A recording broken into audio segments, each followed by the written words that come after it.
ইসলামী bank Bangladesh লিমিটেডে শুরু হয়েছে নজিরবিহীন শুদ্ধি অভিযান।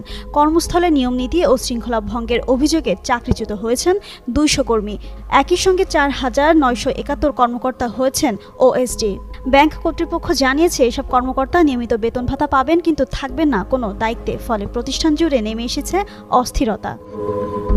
গত ২৭ সেপ্টেম্বর বাংলাদেশ ব্যাংক ও আদালতের নির্দেশনায় অনুষ্ঠিত হয় বিশেষ যোগ্যতা যাচাই পরীক্ষা। ডাকা হয়েছিল ৫,৩৮৫ কর্মকর্তাকে, কিন্তু উপস্থিত ছিলেন মাত্র ৪১৪ জন।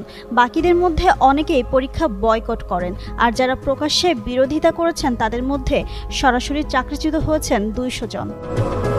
অভ্যন্তরীণ সূত্র বলছে, ২০১৭ সালে চট্টগ্রামের এস আলম গ্রুপের ব্যাংকটি নিয়ন্ত্রণ নেওয়ার পর হাজারো কর্মী নিয়োগ পেয়েছিলেন কোনো লিখিত পরীক্ষা ছাড়াই। বিশেষ করে চট্টগ্রামের পটিয়া উপজেলায় বিপুল সংখ্যক মানুষকে সরাসরি চাকরি দেওয়া হয়।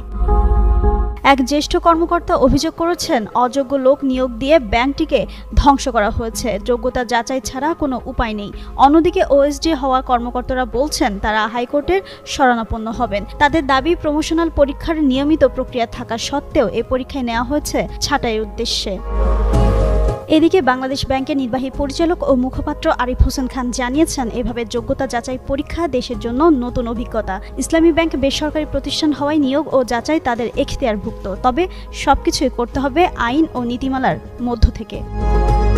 এস আলম গ্রুপ নিয়ন্ত্রণ নেওয়ার পর ইসলামী ব্যাংক থেকে বিভিন্ন কৌশলে প্রায় ১,৩১,০০০ কোটি টাকা উত্তোলনের অভিযোগ রয়েছে।